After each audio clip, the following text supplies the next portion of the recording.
네, 저희 글로벌 유니버스 기업을 10분으로 압축해서 전달해드리는 10분 회의 주식입니다.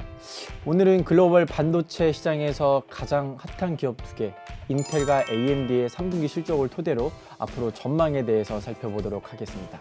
자, 그럼 10분 회의 주식 시작하겠습니다. 네, 김영태 연구원 안녕하세요. 안녕하세요. 네, 저희 AMD와 인텔의 실적 발표가 있었습니다. 사실 되게 두 기업이 이 반도체 시장에서 가지는 영향력이 상당하잖아요. 특히 비메모리 프로세서 분야에서. 네, 그렇죠. 이번에 실적 내용을 좀 한번 살짝 소개를 좀 해주시겠어요? 네, 일단 인텔과 AMD 실적 모두 발표가 됐는데 예상대로 이제 안 좋았던 부분 그리고 생각보다 좋았던 부분 이런 것들이 있습니다. 그래서 공통점과 차이점으로 나눠서 조금 설명을 드리고 싶어요. 그래서 공통적인 부분은 PC 업황이 부진했다는 거. 이거는 사실 이 업황 자체를 이야기를 할 때 항상 계속 PC 업황 안 좋다 이런 얘기는 이미 계속 들었었죠. 작년부터 계속 안 좋아지고 있잖아요. 그렇죠. PC는. 네. 그런 이야기를 들었는데 상대적으로 인텔이 조금 선방한 그런 분위기였습니다. 근데 선방을 했을 뿐이지 역시 안 좋다. 그리고 이제 AMD의 실적 발표에서 이 소비자 쪽에서 이제 구매를 하는 PC 수요는 생각보다 더 안 좋다. 라는 게 나왔거든요. 그래서 이런 PC 업황 자체는 앞으로도 계속해서 우려가 좀 가중되는 그런 모습이 나올 거라고 생각을 하고 있습니다. 일단 기본적으로 반도체 프로세서 업체니까 PC 수요가 안 줄어들면은 둘 다 실적은 일단 기본적으로 좋을 수가 없는 상황인 거잖아요. 맞습니다. 그죠? 네. 그리고 차이점이라고 할 거는 이제 서버 쪽이겠죠. 데이터 센터 쪽으로 이제 어느 업체가 더 잘했냐를 보면은 인텔보다는 AMD에 훨씬 더 주목할 만한 성과들이 좀 있었다라고 보고 있고요. 그 이유는 이제 우리가 소위 말하는 빅테크, 그러니까 클라우드 쪽에 이제 대규모 사업자들이 AMD의 제품을 채용을 하는 폭이 더 넓어지고 있어요. 그러니까 왜 그렇죠? AMD께서 좋은가요? 이제 더 좋아지고 있죠. 네, 그래서 이게 성능 면에서도 많이 따라잡았다. 그리고 호환성 면에서도 충분히 기댈 만하다. 이런 평가들이 나오면서 이 AMD에 대한 기대감은 계속 되고 있는 것 같습니다. AMD는 그러니까 후발주로서 이제 점유율을 계속 이제 올려가고 있는 그런 상황인 거잖아요. 맞습니다. 데이터 센터에. 무서운 회사인 것 같아요. 근데 사실 이 두 회사가 이 PC랑 데이터 센터는 사실 알려진 내용들이 너무 많고 안 좋을 거라는 것도 알고 있는데, 근데 이 사업부들 말고도 또 짚고 넘어갈 실적이나 이런 특이점 같은 건 없었나요? 일단 인텔은 지금 대규모 투자를 하고 있는 파운드리 사업을 아마 뉴스에서 많이 접해 보셨을 것 같아요. 파운드리면 우리나라 삼성이랑 대만의 TSMC가 하고 있는, 맞습니다. 그렇죠? 네. 이제 설계도를 받아서 고객사들의 반도체를 위탁 생산해주는 그런 사업 형태를 말을 하는데, 이제 파운드리 쪽에다 계속 돈을 쏟아붓고 있어요. 그런데 외형 성장은 굉장히 제한적이고, 그리고 적자폭은 계속해서 늘어나고 있습니다. 근데 왜 하는 거예요?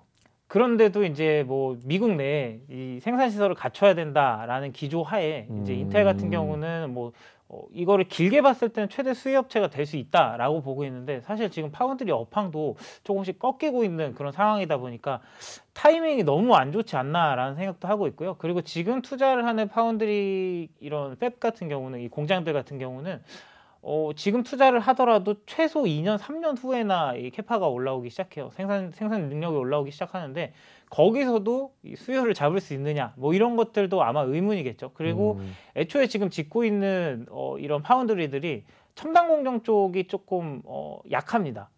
애초에 지금 인텔도 자기 제품도 지금 10나노로 제대로 못 만들고 있는 상황이라서 이런 부분들을 고객사들이 어떻게 반영할지를 또 지켜봐야 되고요. 지금 올리고 있는 거는 몇 나노? 다양합니다. 28나노까지 이제 28나노 이하로 이제 다 올리고 있긴 한데 굉장히 다양하고 지역도 다양하고, 그리고 지금도 아마 계속 또 어디다 지을까를 찾아보고 있을 거예요.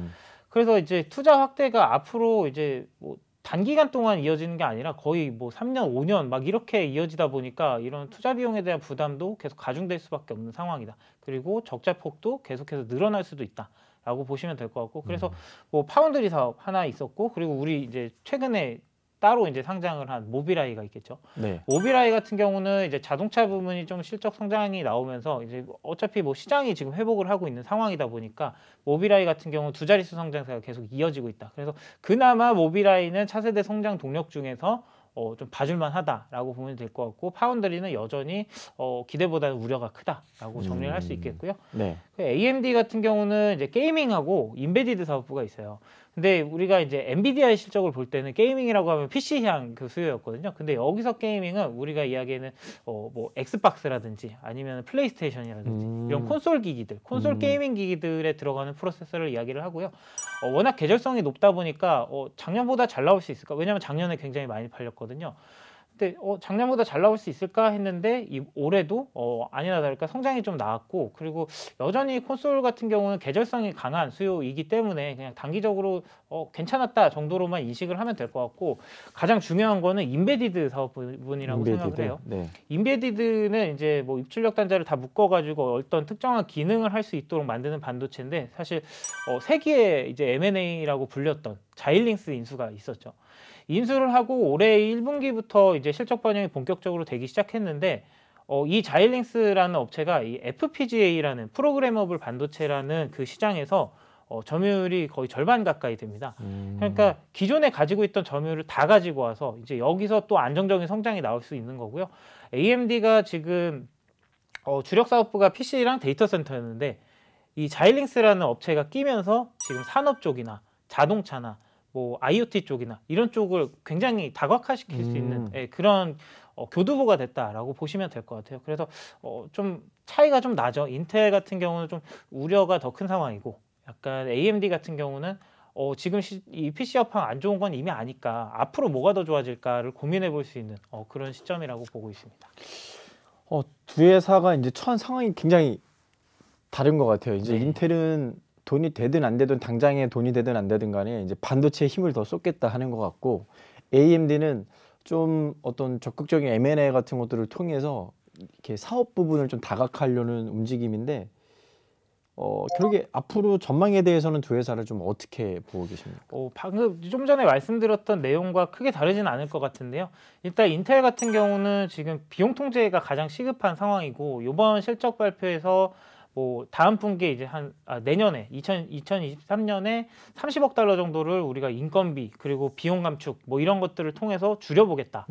그리고 2025년까지 100억 달러를 줄이겠다라고 했는데, 사실 이거 가지고는 뭐 크게 미동도 없을 것 같아요. 왜냐하면 투자금 규모가 워낙 크다 보니까 뭐 팹 하나에 투자하는데 뭐 300억 달러, 400억 달러씩 그렇죠. 들어가는데, 이게 뭐 100억 달러를 2025년까지 줄인다고 해서 뭐 어느 정도나 개선이 될까라는 생각은 좀 있지만, 어쨌든 비용 통제에 대한 그런 위기감을 느끼고 있다는 거를 어필한 점은 확실히 좀 긍정적이라고 생각을 하지만, 단기적으로 이걸 좋게 말씀을 드릴 수는 없을 것 같아요. 그리고 워낙 장기적인 프로젝트들을 위주로 하고 있어서 그런 부분들은 감안을 해서 지금 단기적으로 뭐 이 회사의 주가를 부양할 만한 그런 이슈는 아니다라고 말씀을 드리고요.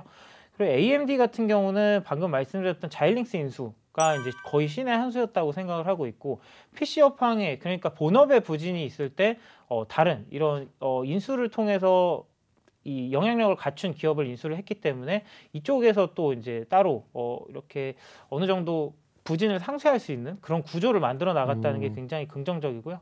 그럼 지금 시장의 가장 큰 이슈가 이제 서버용 CPU거든요. 서버용 CPU가 지금 인텔이 지금 1년 이상 지금 이게 지연이 되고 있어요. 근데 이게 한 번 더 지연될 것 같다는 기사가 나오고 있습니다.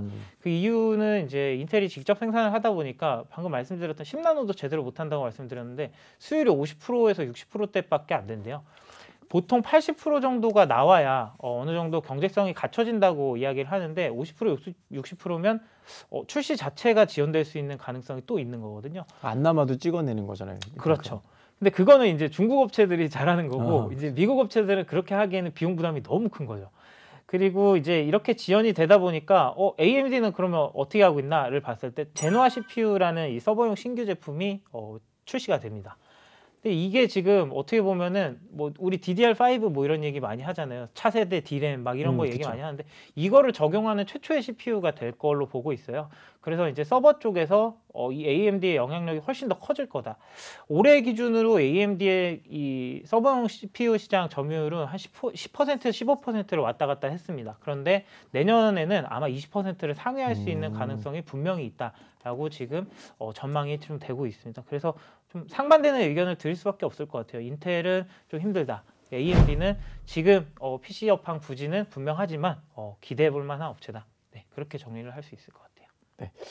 오늘 저희 김영태 연구원 모시고 이제 인텔과 AMD의 이제 전망을 살펴봤는데 인텔은 뭐 반도체 쪽에 계속해서 투자를 집행하면서 앞으로 찾아올 반도체 호황 사이클에 좀 대비를 하는 것 같고 그러면서 이제 그간의 숙제는 수율도 올리면서 비용을 좀 줄여야 되는 이런 내부적인 노력들이 가셔야 될 것 같고 AMD 같은 경우에는 계속적인 뭐 M&A와 그리고 신제품 출시로 이제 그 서버 시장, 서버 PC, CPU 시장에서도 점유율을 계속 높여가고 있고 약간 좀 결이 다른 그림인 것 같아요. AMD는 어떤 성장을 쫓아가는 그림이고 인텔은 이제 좀 공고화하는 그림에서 앞으로의 좀 두 회사의 경쟁이 좀 치열해질 것 같다는 생각이 듭니다. 네, 오늘 이렇게 인텔과 AMD에서 알아봤고요. 오늘 이렇게 10분의 1 주식 구호 외치고 정리하도록 하겠습니다. 10분의 1 주식 레고!